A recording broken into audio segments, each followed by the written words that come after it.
Days. We have fun, first of all. And then we also do Sports Link with Dave Delgado from the KUAM News Sports team. And he'll be talking about Team Guam basketball and powerlifting this morning. And then we've got our sneak peek of the One Micronesia podcast. Victorious Falon interviews Humanities Guahan about their ongoing projects and programs that show the varieties and the similarities of Pacific culture. Okay, and then we've got Cover Me, which is Sabrina Chaco's hitting us with a double shot supercut, Jay. Yes, yeah. She actually does this really cool mix of a very well known Beyonce song. She's got Me, Myself, and I, and then she's got it with a more modern contemporary song. So it's very very cool. And it's just she and her guitar. It's gonna be awesome. Simple, stripped down, effective. And it's coming up. It's 8:11. Let's head into the KUAM News Zoom room where we have Senator Sabina Perez standing by. Senator Perez, if you don't mind, we could just start about your oversights. Which agencies and issues are you the oversight chair of in the 36th Guam legislature? Yes, good morning, Chris and Sabrina. Again, thank you for that question because, yeah, I do have a lot on my plate. There's the environment, which encompasses not just Guam EPA, but Guam Solid Waste, Guam Water Works Authority, Guam Energy Office. And then there's the Department of Revenue and Taxation, which includes all their boards and commissions from the banking and insurance to the ABC board. So there's, many different levels there. And then I oversee also labor, which I added on, and procurement, which is also pretty vast. It's not just one agency, GSA, but it encompasses all agencies that procure any kind of goods, services, and supplies. And then I also picked up Bureau of Statistics and Plans. That may not seem like a lot, but I think it's very critical when you talk about planning for the island in regards to land use policies, federal consistency, any projects that might affect the coastline. With Guam, in fact, is considered, the whole island of Guam is considered a coast. And then they handle so many things, and they have some pretty interesting projects coming down the pipe that would affect the whole of Governor Guam. And one thing that they just got, I believe, awarded was a study for interconnectivity between the agencies. And this is really big because, as you know, with DRT, they need the support, with DOA. So it's interesting how Department of Administration, which cuts the checks, right? And Department of Revenue and Taxation, which does a lot of the tax collections. There's no interface between the two, and so what this study would do, it would help increase connectivity. And the other thing I see the importance of this is the ability to close some gaps when it comes to collections. So there's something called the use tax, right? And use tax is it's supposed to be applied when we purchase things online. That is definitely under collected. And according to, I think, a recent audit by BJ Cruz, there was, we should be collecting roughly about 60 million, and that may be even an underestimation. What we're collecting now is about 100,000. So, yeah. And, considering that we are in a budget, crunch, we are lacking revenues. This is a source of revenue that can help, with a lot of the, recovery for Guam, the economic recovery for Guam. It can help with the staff shortages that we're seeing, and just to really, kind of help with the government function better, so that we can provide the services that our community depends upon. So, how much? Yeah. How much was that grant? It was a grant award. It was.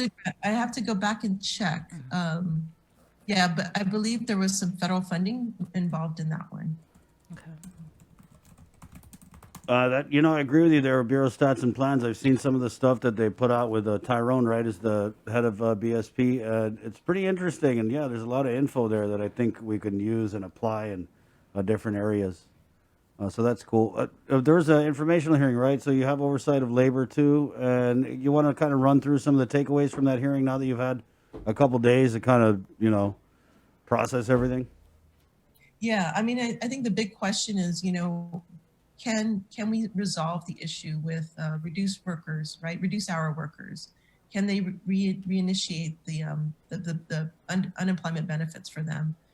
And so that issue is still outstanding. In talking to the governor's office, they are, working behind the scenes, and so is Director Dave Delasola, and so they're trying to help have a different, or at least clarify the latest guidelines. And Guam was not the only jurisdiction that was affected. A third of the states were affected by that ruling. And so, yeah, and there's inconsistencies in the guidance letter. And so I think, we do have a chance, basically. We have a chance to, overturn the latest guidance. And that's, I'm always hopeful for that. But I hope we can resolve it really quickly. Because, as you know, this extended PUA ends March 14th.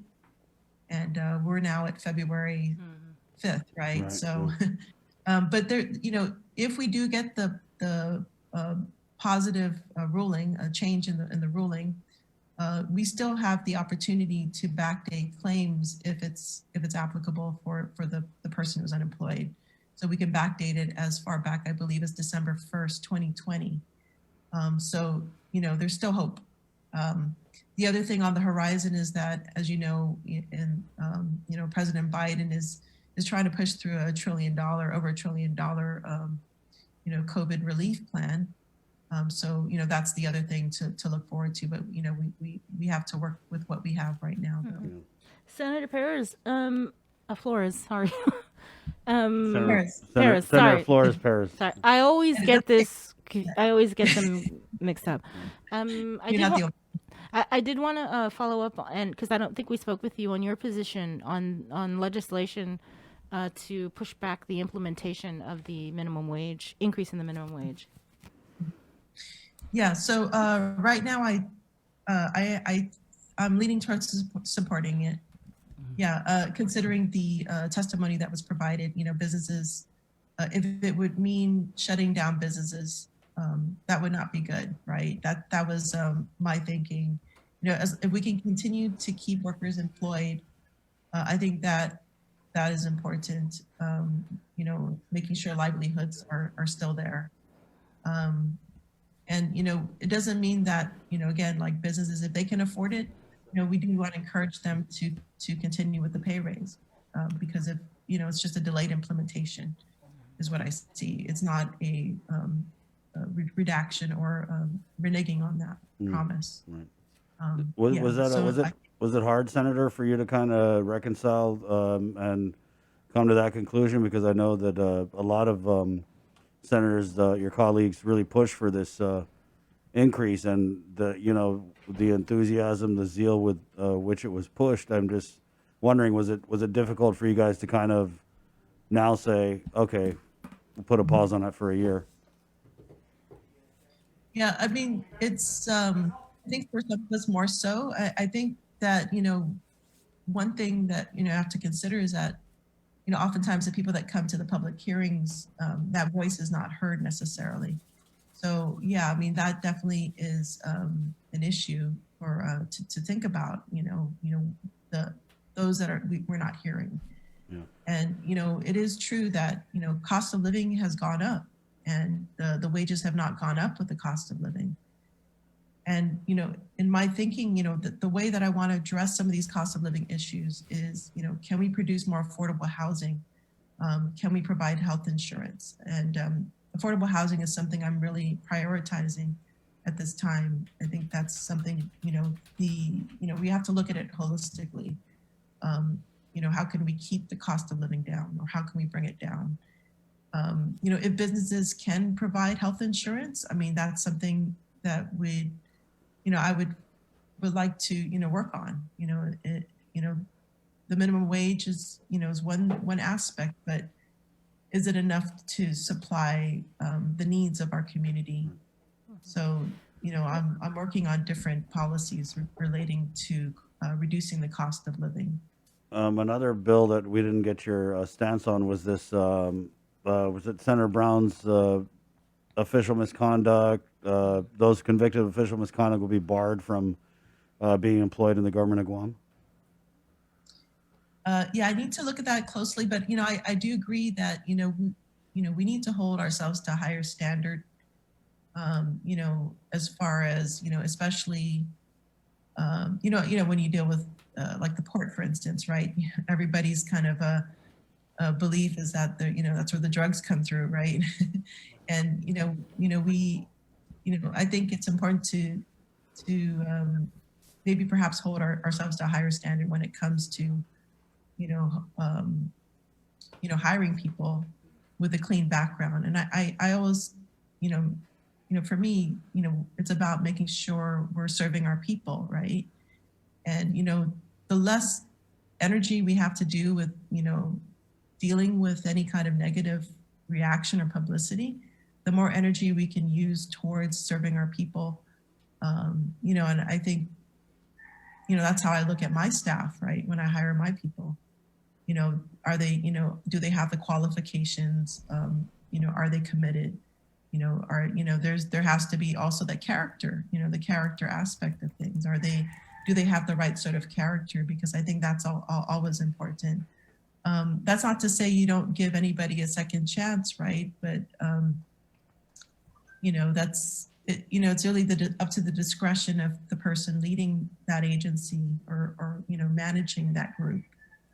I'm here to make, the most positive change. I want to use all that energy to do that and not have to, to deal with the any kind of negative pushback from things, right? It's hard enough, this job's hard enough as it is, right? Yeah. I want to be able to work with a team that's, there and ready to go. Right. And, But at the same time, I mean, hope- if there's an issue that you're going to disagree with people on, then I think it's also important for us to be able to disagree with each other on policy or whatever, and then still do what we have to do moving forward. I don't like this idea of people getting crucified just because they disagree with a piece of legislation or they want to ask a question about the port or whatever agency, right? Right. Yeah. You It's had this about serving people ultimately. right. You had this bill here, this seller disclosure bill that we were going to talk about. Yes, yeah. So I do have a public hearing. This is one of the bills that's going to be heard, and it was introduced last term, but it never made it to session floor. So it got reintroduced again. This is the culmination of work of Chris Murphy, and he's been working with the real estate industry for over 3 years now. And really, Guam has no seller disclosure law in place, unlike the rest of the United States. And it's really about protecting the consumer when they purchase one of their most valuable investments, which is a home. And it's really just what it would do is it would mandate the real estate commission to create a form that would have a list of everything that the seller would disclose to a potential home buyer. And that's what it does, what this bill does. And but it also provides a mechanism. So for instance, if a potential buyer wants the property, for instance, the seller discloses that there is a plumbing needs to be fixed, right? So it gives the opportunity for the buyer to either walk away from the deal or maybe negotiate with the seller to fix up the property. But the bottom line is that they're walking into the deal with full knowledge of what to expect. So they're not stuck with any kind of cost in fixing up or repairing the house that they purchased and, potentially unbudgeted costs. So it's really about knowing what you're purchasing and, having the budget to pay for something. Yeah. To fix up the property if it needs fixing up. Right, but the really interesting thing in this bill, sorry, go ahead. Oh, no, Go ahead. I was just going to ask, this is something that we don't even have on the books currently where a seller does not have to disclose any of this? Right. There isn't any requirement, Right. but I know there are different sellers out there that probably do their due diligence versus other sellers. So yeah, it would help create a level playing field in that case. So, Is this something done in other jurisdictions? yes. So yeah, there are. I believe in every state they have a disclosure Right. requirement. So, for example, if there was like a double homicide or something crazy that happened in the house, or you would have to disclose that in the states, In or the States, right? Yeah. I'm going to read from the bill here, Senator.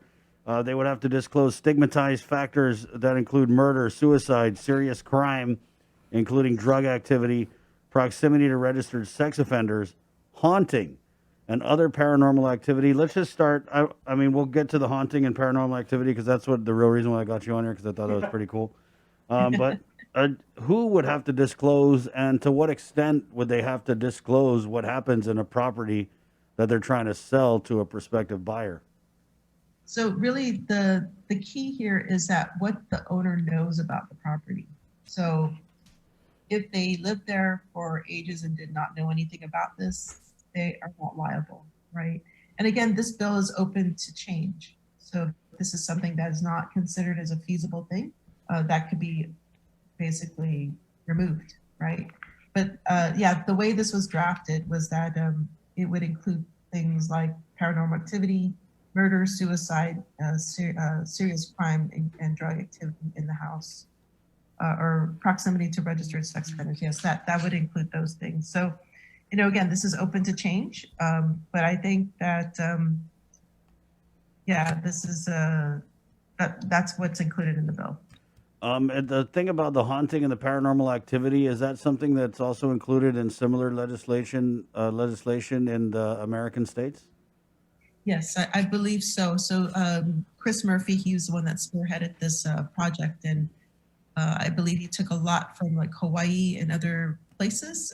So he did a kind of composite of different states. Right. Yeah. Because in Hawaii they get them the night walkers. Did you watch the movie? The night walker's gonna stay in your house, buddy. You got to disclose that one. I don't think I've So I know it says it's when you buy the property, but what about if you're renting? Yeah. Would you have to still disclose? No, this is only purchase.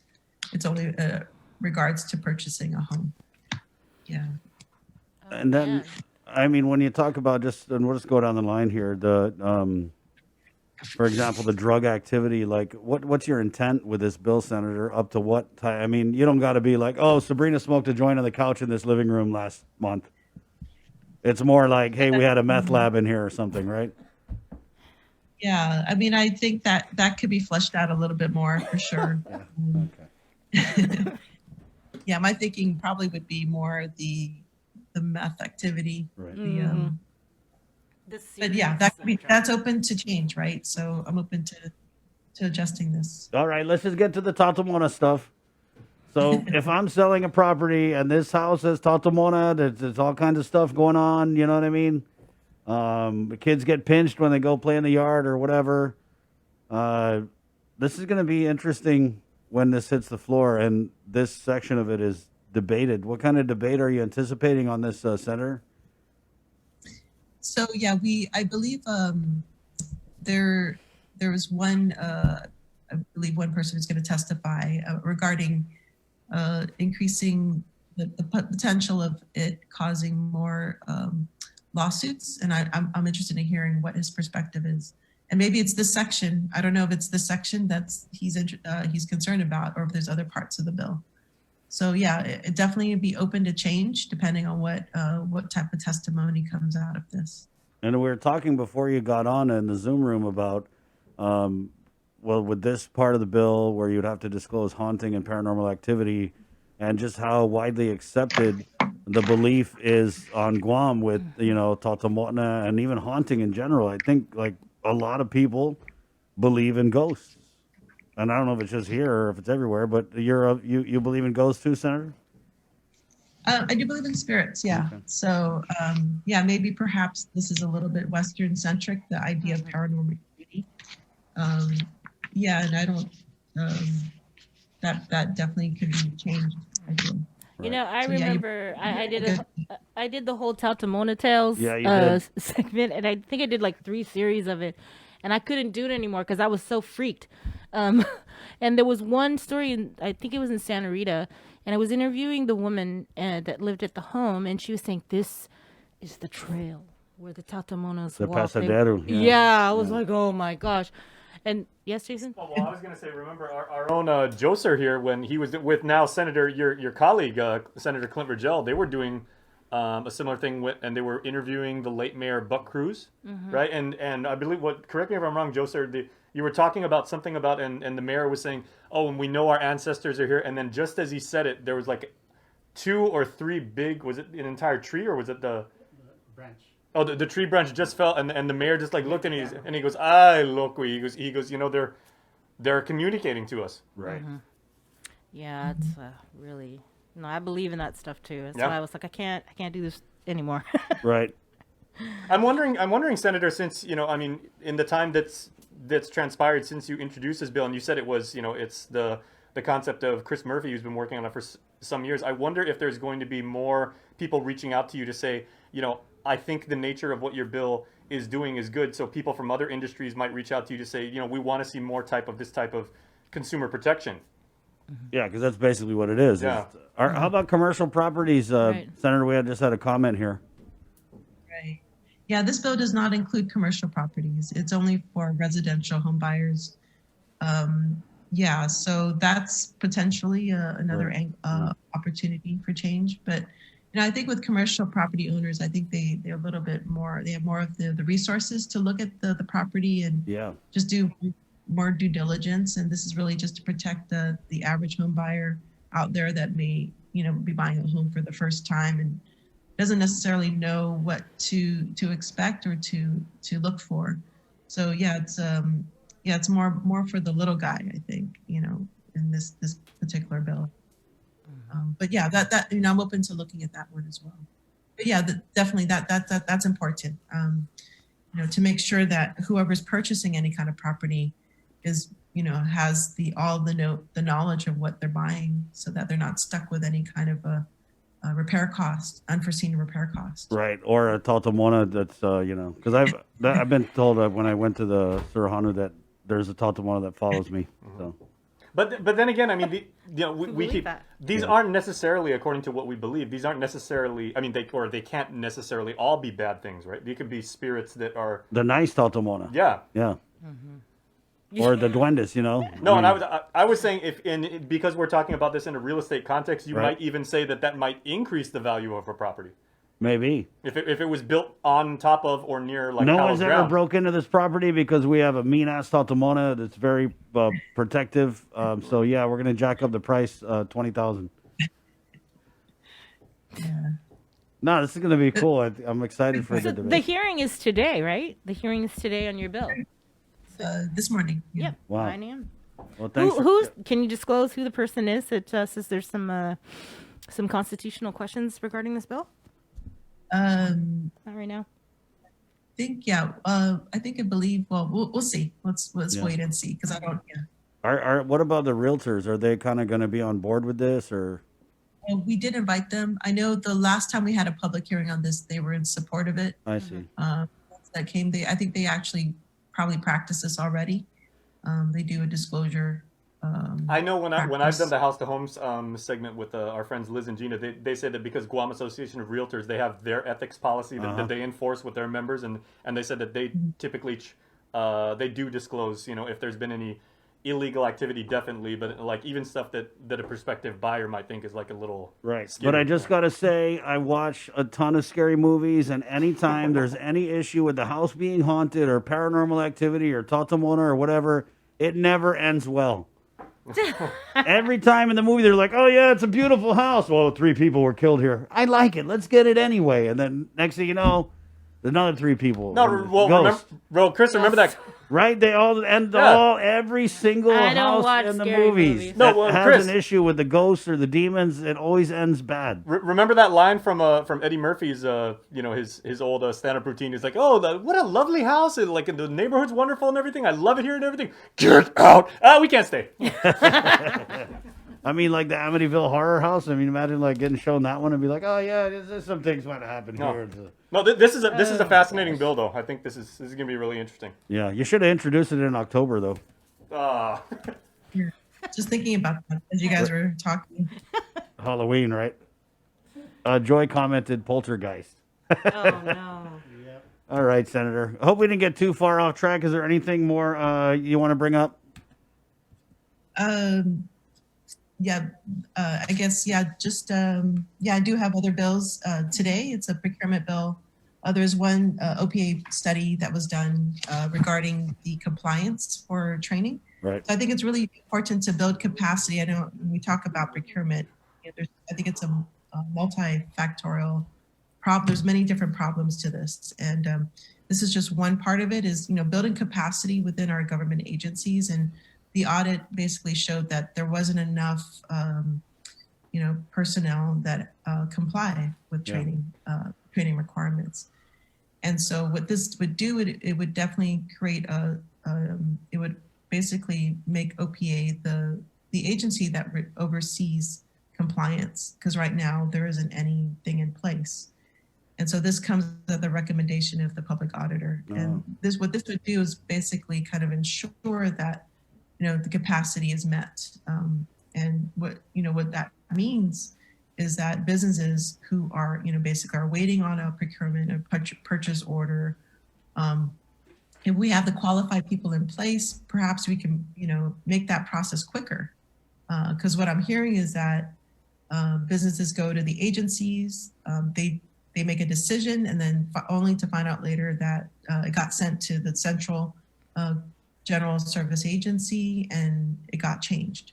So, I mean, if we have qualified personnel that are speaking the same thing throughout the government agencies, we can probably get these procurements done much quicker. It saves, businesses the headaches, it just makes things more streamlined and more efficient. Right. So that's just one part of it, right? Of this. So that's one of the other bills that I'll be hearing today. All right. In addition to the bills. Thank you, Senator. I know we're going to let you go. You got your hearing to prep for, but definitely appreciate your time. And there's also a protest. I know that you came up with Pertela Texan, and I actually flaked on getting one of them on today. But there's a peaceful protest tomorrow. You care to shed a little light on that as the environmental chair? Sure. Yeah, so there's the protest is from 4 to 6 p.m. tomorrow, and there's two different locations. There's one in Adelut, and the other one is at the ITC building intersection. And basically as the fifth firing range has not been, we're still hoping that could be saved. That last piece of forest, the limestone forest, that's very critical. In addition to protecting our water, our aquifers. So 6.7 million bullets being expended every year indefinitely with lead. Lead was banned and back in the 1980s in the United States and in 1999 in Guam. And the reason for that is because of the health effects, especially to our most vulnerable, the children, and it causes delayed development. It causes all kinds of health effects. And it's really, unjust to have that sort of impact to our island. And, we're going to be left with the burden of having to mitigate those problems. And, we think about our water, the GWA would have to clean the water should it be contaminated with lead, which means increase in water rates, right? So I think, whatever we can do to prevent this from happening, this is the time, this is the most important time to stop any kind of harm or damage to the environment and to our people. This is the single most large, I think this is one of the largest projects that we can make a change and we can protect our community for generations to come. So I still believe there's still time to make that change. And then all the social distancing, you got to wear your mask, conduct yourself with respect. There's a whole bunch of ground rules. And you guys, Pertela Texan has a Instagram. You can go on there. They have a bunch of graphics about it. Thank you, Senator. Right. Thank you so much. Good luck today. Okay. Good luck. See See you. There you go. Senator Sabina Perez.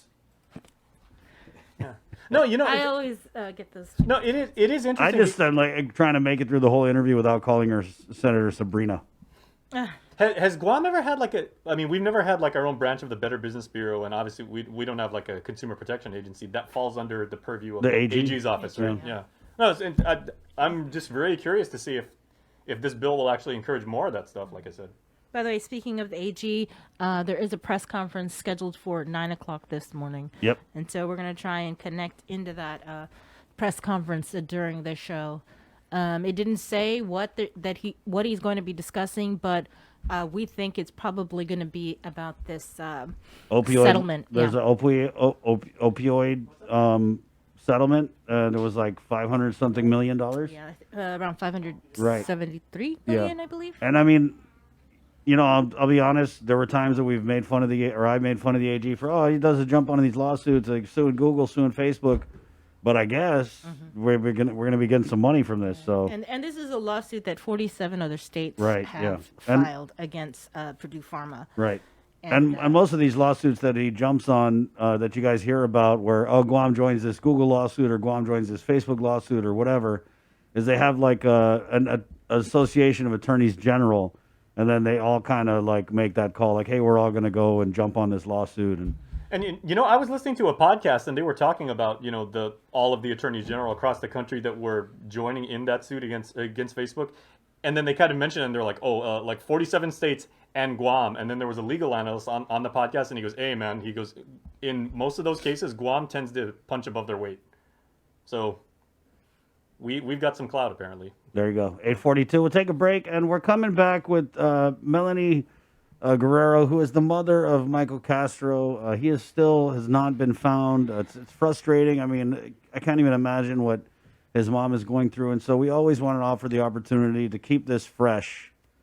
All right, to keep this case from going cold, and so I ask her every few weeks, hey, can you come on? Talk about anything that you might have heard or